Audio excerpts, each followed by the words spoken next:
នៅក្នុងភាសាវៀតណាមមានពាក្យអីដែលនិយាយសំឡេងដោយភាសាខ្មែរនិង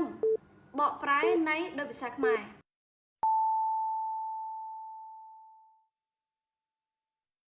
សួស្តីអ្នកទាំងអស់គ្នាថ្ងៃនេះយើងនឹងមករៀនអំពីពាក្យដែលនិយាយសំឡេងដោយភាសាខ្មែរនិងបកប្រែនៃដោយភាសាខ្មែរអូខេពាក្យទី1ផ្លែបឺណាយើងហៅថាបឺក្នុងភាសាខ្មែរយើងហៅថាបឺនៅក្នុងភាសាវៀតណាមក៏គេនិយាយថា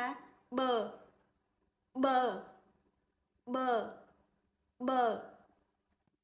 ពាក្យទី2យើងនិយាយថា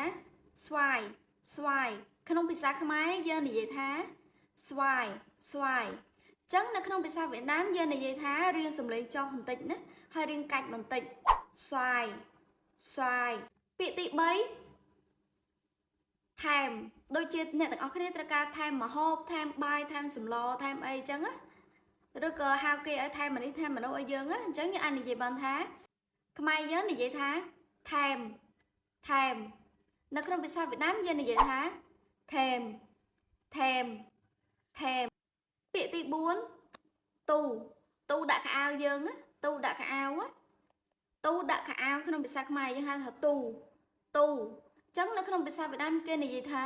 ទូពាក្យទី5អាវពាក្យយើងហ្នឹងយើងនិយាយថាអាវខ្មែរនិយាយថាអាវនៅក្នុងភាសាវៀតណាមយើងនិយាយថាអាវពាក្យទី6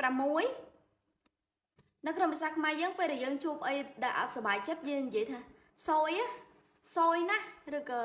សយថ្ងៃនេះសយអីចឹងយើងនិយាយថាសយខ្មែរយើងនិយាយថាសយមែនទេចឹងនៅក្នុងភាសាវៀតណាមយើងនិយាយថាសួយអូខេអ្នកទាំងអស់គ្នាមេរៀនរបស់យើងចាប់ត្រឹមប៉ុណ្្នឹងឯងជួបគ្នានៅវីដេអូក្រោយៗទៀត